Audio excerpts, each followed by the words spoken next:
실미도라는 영화가 있습니다. 박정희 전 대통령을 암살하러 김신조 일행이 침투한 것에 대한 보복으로 684 부대를 만들고 김일성을 죽이기 위한 북파 공작원들을 양성하는 내용이지요. 북한과의 정서가 화해 모드로 바뀌자 684 부대의 존재가 밝혀지는 것이 두려워 이들을 모두 사살하라는 내부 명령이 떨어집니다. 이에 대한 저항으로 부대원들이 청와대에 찾아가던 중 서울 대방동에서 군인들의 차단에 막혀 고립되지요. 이때의 장면이 매우 인상적이었습니다. 물론 영화적 요소를 가미한 감독의 의도가 반영되어 사실이 아닐 수도 있지만 버스 안에서 초죽음이 되어가던 그들은 혈서로 자기들의 이름을 남기며 최후를 맞이하죠. 다행히 실미도라는 영화를 통해 684 부대 이야기가 대중에게 알려지게 된 후로 더 이상 그들의 존재는 허구가 아닌 사실로 인정받게 됩니다. 오늘 우리는 누군가에겐 허구처럼 보이지만 성경이 사실이라 기록하고 그래서 언젠가는 우리가 직접 만나게 될 사람들을 다룰 것입니다. 바로 예수님의 12사도들이죠. 본문에 기록된 그들의 이름을 바탕으로 복음서와 신약 곳곳에 흩어진 그들의 이야기를 한 곳에 모아 어떤 사람들이 예수님의 12사도였는지를 함께 살펴보려 합니다. 특별히 그들에 관한 이야기 중 일부는 교회사의 전승으로 남은 설화 같은 내용도 있으니 참고적으로만 이해하시길 부탁드립니다. 머리가 터질 수도 있어. 또한 간간히 시몬 베드로, 디도모 도마, 나다나엘 바돌로메처럼 두 가지 이름이 언급되는 것은 당시의 로마 식민사회 문화상 두 가지 이상의 이름을 가졌기 때문임을 참고하면 좋을 듯합니다. 예수님의 12제자는 제자이면서 동시에 사도들이었습니다. 예수님은 자신을 따르는 수많은 제자들 가운데에서 특별히 12명을 골라 사도로서 능력과 자격을 주신 것이죠. 이들은 복음 전파를 위해 보냄을 받은 자들이며 돌뿌리에 넘어지고 흙탕물이 튀어도 예수님으로부터 배운 것들을 전하며 생활에서 그 가르침대로 살고자 했던 사람들이죠. 또한 과거 그들의 직업과 모습, 고향과 출신 성분이 어떠했던지 간에 제자가 되고 사도로 부르심을 받은 이후부터는 이전 것에 대해 전혀 상관하지 않고 하나님 나라의 새로운 백성으로서 살게 됩니다. 그 가운데 스스로 구원을 완성시키거나 얻을 수 없는 죄인임을 깨닫고 하나님의 은혜와 긍휼을 사모하며 살게 되고요. 사도로 선발되기 위해서는 몇 가지 자격 조건이 있었습니다. 하지만 이것은 예수님이 그들에게 요구하신 것이 아닌 다른 사람들과의 차별적 조건들이죠. 사도들은 예수님의 공생의 기간 동안에 그분을 따라다니며 사건들을 목격했습니다. 그리고 부활하신 예수님을 대면한 후 사람들에게 그분의 부활을 증거했고요. 하지만 이러한 자격 조건을 갖추지 못했다 하더라도 부활 후 예수님을 만난 바울처럼 사도의 자격을 얻은 사람도 있지요. 예수님이 사역을 하시며 이렇게 제자를 부르고 그들 중 사도를 임명하신 것은 제자 훈련이 당시 유대교의 중요한 요소 중 하나였기 때문입니다. 유대인들은 제자 훈련을 통해 스승과 제자가 밀접한 관계를 맺죠. 제자는 스승과 함께 살며 그로부터 교훈을 받고 경험담 등을 경청하며 배움을 익힙니다. 그렇게 훈련의 시간을 가지고 연습하는 과정을 통해 스승의 말씀대로 살고자 노력해야 하고요. 스승의 생각과 성품을 닮아가는 노력이 결국 제자의 삶이 됩니다. 제자는 스승의 가르침을 삶으로 실천해내며 스승의 가르침을 그대로 반영시키는 거울이 되어야 하죠. 예수님의 첫 번째 사도는 베드로입니다. 특별히 마태는 사도들을 언급할 때 베드로라 하는 시몬을 비롯하여라고 기록하죠. 여기서 사용된 비롯하여라는 단어는 헬라어로 프로토스라 하며 퍼스트의 서술을 의미하죠.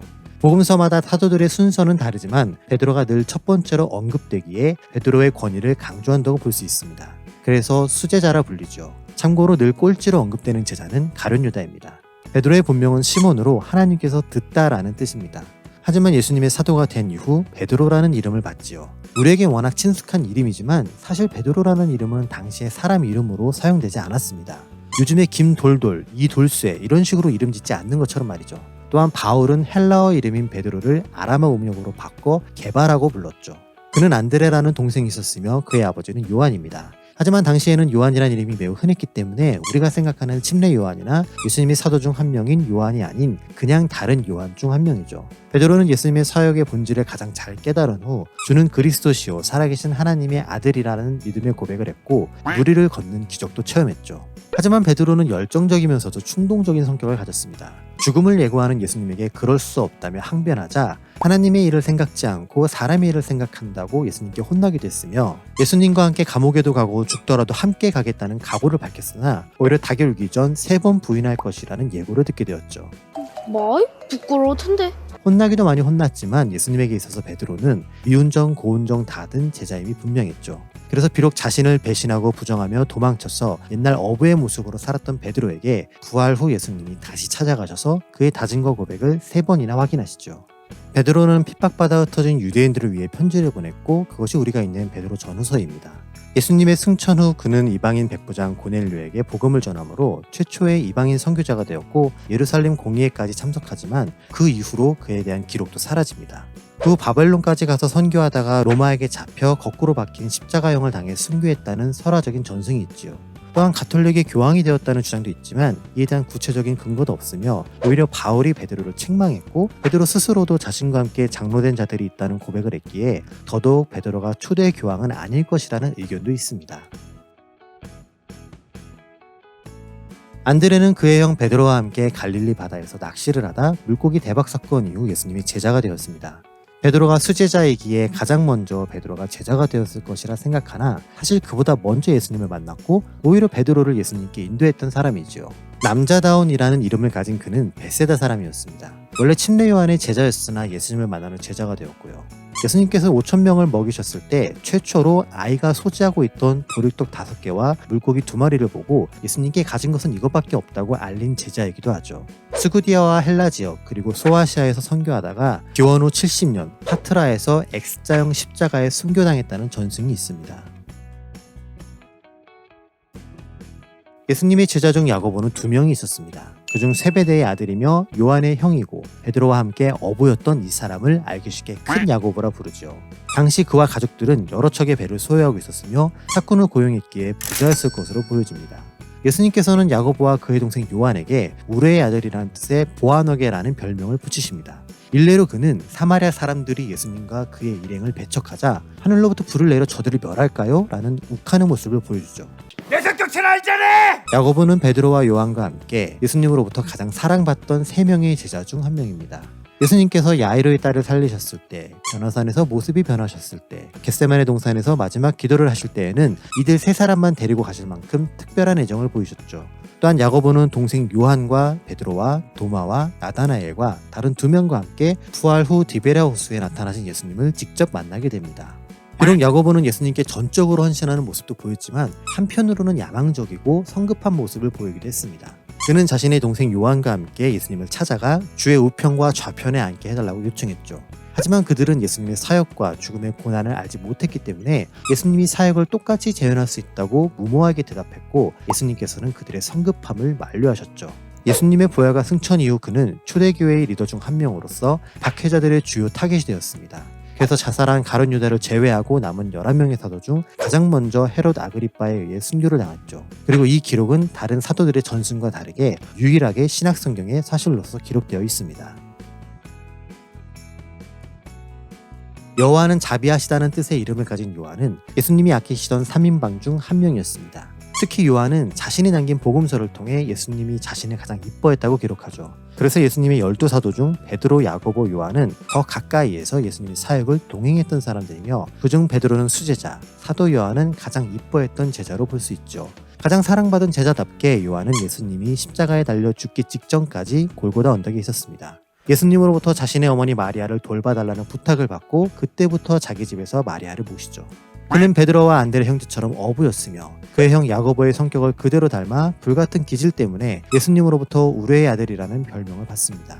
또한 주의 좌우편을 간청할 때 형과 동행했고 사마리아 땅에 불을 내릴 것을 묻는 등의 질문으로 볼 때 그도 역시 거침없는 성격을 가진 것으로 보이죠. 다혈질이고도 급한 성격답게 예수님의 부활 소식을 들은 요한은 베드로와 함께 예수님을 장사한 무덤을 찾아가기도 했죠. 요한은 예루살렘에 닥친 박해로 인해 소아시아로 사역지를 옮겨 그곳에 있던 7교회를 목양합니다. 또한 4복음서 중 하나인 요한복음을 기록했으며 에베소에 있을 당시에는 요한 서신을 남겼고 기원 후 95년 도미티아누스 황제로부터 반모섬의 유배를 당하는 과정에서도 요한계시록을 기록하지요. 교회사의 전승에 따르면 선교와 교육에 전념하며 폴리캅과 파피아스, 이그나티우스 등의 초대교회 교부들을 가르쳤고 12사도들 중 유일하게 순교당하지 않고 가장 마지막까지 사역했던 것으로 전해지죠. 빌립은 베드로와 안드레 형제와 함께 벳세다 출신으로 그의 이름은 말을 사랑하는 자라는 뜻입니다. 그는 침례 요한의 제자로서 율법과 선지자들이 말한 그리스도를 기다리다가 예수님을 만난 이후 나다나엘에게 그 소식을 전하죠. 그는 오병이어의 기적이 행해지기 직전에 예수님에게 이곳에 모인 사람들을 먹이려면 200데나리온으로는 부족하다 말했고 우리가 돈이 없지 가오가 없어? 자신과 사람들에게 하나님 아버지를 보여달라 요청하지요. 이런 대화들을 본다면 그는 매우 현실적이며 실제적인 증거를 선호하던 것으로 보여집니다. 어떤 학자들은 예배하러 온 헬라인들을 예수님께 연결시켜준 그의 행동을 통해 헬라 언어와 문화에 일가견이 있었을 것으로 보기도 합니다. 교회사의 전승에 따르면 아시아 지역의 로마 식민지에서 사역을 하고 후에 히에라폴리스에서 순교했다고 전해집니다. 나다나엘은 갈릴리 가나 출신으로 바돌로메라는 사람과 동일인입니다. 바돌로메는 누구의 아들이라는 뜻의 바가 붙어 돌로메의 아들이란 뜻으로 아람어식 표현이죠. 나다나엘은 그의 친구 빌립을 통해 예수님에 대한 소문을 듣게 됩니다. 하지만 나사렛에서 무슨 선한 게 나겠냐며 콧방귀를 뀌죠. 이런 모습을 보고 예수님은 오히려 그의 마음에 간사한 것이 없는 참 이스라엘 사람이라 칭찬하십니다. 예수님이 이렇게 말씀하신 이유는 나다나엘의 무화과 나무 아래에서 항상 말씀을 묵상하며 메시아를 기다렸고 예수님께서 이를 보셨기 때문이죠. 이를 듣고 나다나엘은 예수님을 하나님의 아들이자 이스라엘의 왕이라 고백합니다. 교회사의 전승에 의하면 알마니아를 비롯한 소아시아와 애굽, 인도 등에서 사역을 하고 알바노폴리스에서 순교했다고 전해집니다. 예수님의 12사도 중 다음 순서는 마태이지만 계속되면 여러분들이 지칠 것 같아서 새끼 말은 국회의원이네. 다음 주에 이어갈게요. 진짜 이대로 끝났네.